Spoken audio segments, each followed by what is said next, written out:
Hello guys, you are seeing Prime News Australia, where we show you the latest and important news of Australia in the fastest and reliable way. So come, let's start by not delaying 25 big updates of the Australia, especially for you. Before proceeding in the video, comment by commenting from which state you are watching, and also like video so that YouTube can reach this video to more people of Australia.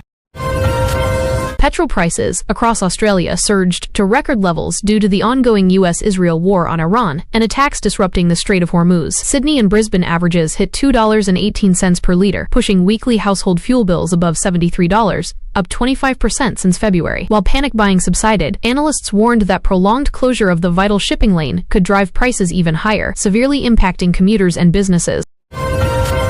Bloomberg Economics predicted the Reserve Bank of Australia would lift the cash rate to 4.1% at its next meeting. The anticipated hike was attributed to inflation accelerating from soaring global energy costs and a declining labor participation rate that dropped 60 basis points over the past year, tightening the supply of workers and adding domestic pressure amid the Middle East conflict. Severe weather warnings were extended across large parts of northern New South Wales as a slow-moving low-pressure system brought torrential rain and damaging winds. The Bureau of Meteorology issued flash flood alerts for the northern rivers and mid-north coast regions, with several communities already cut off by rising river levels. Emergency services urged residents to avoid unnecessary travel as the system was forecast to linger for another 36 to 48 hours. The Australian dollar fell sharply to a 7-month low against the US dollar after overnight escalation in the Strait of Hormuz triggered fresh risk-off sentiment in global markets. The currency dropped below 61 US cents amid fears that prolonged Middle East conflict would further inflate commodity prices and force tighter monetary policy from the RBA. Forex analysts predicted additional volatility if oil supply disruptions extended beyond the coming week. The Australian Competition and Consumer Commission convened an emergency session with major fuel companies to scrutinise pricing practices and rule out profiteering. With reports of fuel shortages at some regional stations earlier in the week, the ACCC stressed the need for transparent pricing as international oil market volatility continued to flow through to Australian bowser prices. Foreign Minister Penny Wong announced the immediate temporary closure of Australian diplomatic posts in Abu Dhabi, Dubai, and Tel Aviv. The decision followed intensified missile and drone activity in the region stemming from the Iran conflict. Dependents of embassy staff in the UAE and Israel were instructed to depart, with the government prioritizing the safety of Australian personnel overseas. One member of the Iranian women's national football team, previously offered humanitarian asylum in Australia, chose to return to Iran. Home Affairs Minister Tony Burke confirmed the player's decision, explaining that her public identification had necessitated the relocation of her teammates to alternative safe accommodation for their protection. 6 players from Iran's women's football squad accepted permanent humanitarian visas and will remain in Australia. Having arrived for an international tournament, the athletes cited heightened personal risks due to the war in their home country. The government expanded initial offers following widespread public and advocacy support for their protection. Queensland Senator Matt Canavan was elected unopposed as the new federal leader of the Nationals, with Darren Chester chosen as deputy. In his first speech, Canavan pledged to rebuild Australian manufacturing capacity, reverse declining birth rates through family-friendly policies, and strengthen regional economies against energy price shocks and global instability. Question time in federal parliament was dominated by the Middle East crisis. Opposition members repeatedly pressed Prime Minister Albanese on Australia's fuel security stockpiles, the expected duration of Strait of Hormuz disruptions, potential LNG export impacts, and what steps the government was taking to shield households from further energy price rises. Australia was considering a formal request from the International Energy Agency to release part of its strategic oil reserves. The proposal formed part of a coordinated 400 million barrel drawdown by 32 member countries aimed at calming global oil markets, following repeated military strikes on commercial shipping in the Strait of Hormuz. 32 nations, Australia included, agreed to the largest ever collective release of emergency oil stocks in response to sustained attacks on vessels transiting the Strait of Hormuz. Authorities hoped the unprecedented action would prevent further sharp increases in global crude prices that were already inflicting heavy costs on Australian consumers and industry. Heavy rainfall triggered significant flooding in Queensland's Bundaberg region and on the outskirts of Darwin in the Northern Territory. Several residents were forced to swim from inundated homes, prompting large-scale evacuations. Emergency services continued search and rescue operations, while state governments declared disaster zones and activated recovery assistance packages.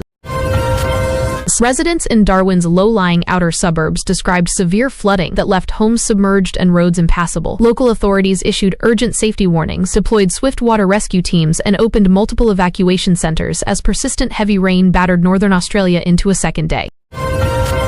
Australia and New Zealand signed a new memorandum expanding mutual access to the Persistent Cyber Training Environment platform. The agreement, sealed during the Five Eyes Defence Cyber Contact Group meeting in Melbourne, aims to deepen trans-Tasman cyber defence collaboration and improve joint preparedness against evolving digital threats.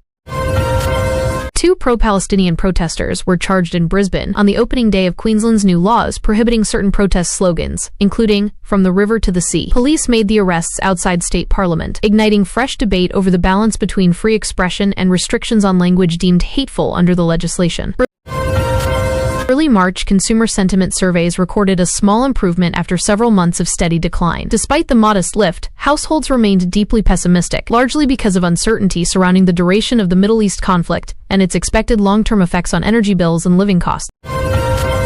Opposition politicians criticized the Albanese government's handling of the Iranian women's football team asylum applications, describing released vision of the situation as, quote, deeply concerning. The matter featured prominently in parliamentary debate, with questions focusing on security vetting processes versus Australia's humanitarian responsibilities during active regional warfare. Brent crude oil prices rose another 5% overnight after reports of fresh attacks on large tankers in the Strait of Hormuz. Australian share markets opened sharply lower as investors reacted to renewed fears over global energy supply security and the flow-on inflationary consequences for the domestic economy. Missile activity was reported in close proximity to Dubai International Airport, heightening concerns across the Gulf. Australian news outlets highlighted potential risks to civilian aviation, diplomatic travel routes, and the stability of energy supply chains that Australia relies on for a significant portion of its imported crude oil. Climate Change and Energy Minister Chris Bowen sought to reassure Australians that strategic fuel reserves remain sufficient despite international supply chain pressures. He called for responsible public messaging to avoid a repeat of earlier panic buying that had temporarily emptied some service station forecourts. Speculation intensified in Canberra about possible Australian military contributions to the Middle East theatre, including the forward deployment of E-7A Wedgetail airborne early warning aircraft. Political commentators debated the strategic and domestic political implications of any escalation in Australia's involvement. News segments aimed at younger audiences explained how the Iran conflict was directly driving up Australian petrol prices. Presenters detailed the sequence of Hormuz attacks, global supply chain effects, and the role of the ACCC in monitoring domestic retailers during the period of extreme price volatility. Public interest in the Iranian women's football team asylum case remained high. While some players had already departed Australia, the 6 who accepted permanent protection continued to settle under government-arranged support, with ongoing media coverage focusing on their personal stories and Australia's wartime humanitarian obligations. Energy market analysts questioned whether Australia possessed sufficient readily releasable oil reserves to fully meet the IEA's coordinated drawdown request. Discussions centered on the potential short-term domestic price consequences and longer-term implications for national fuel security planning. The House of Representatives examined broader economic ripple effects of the Middle East war, including threats to LNG export contracts, interruptions to alumina shipments, and measures needed to safeguard northern Australian communities heavily dependent on stable global commodity trade flow.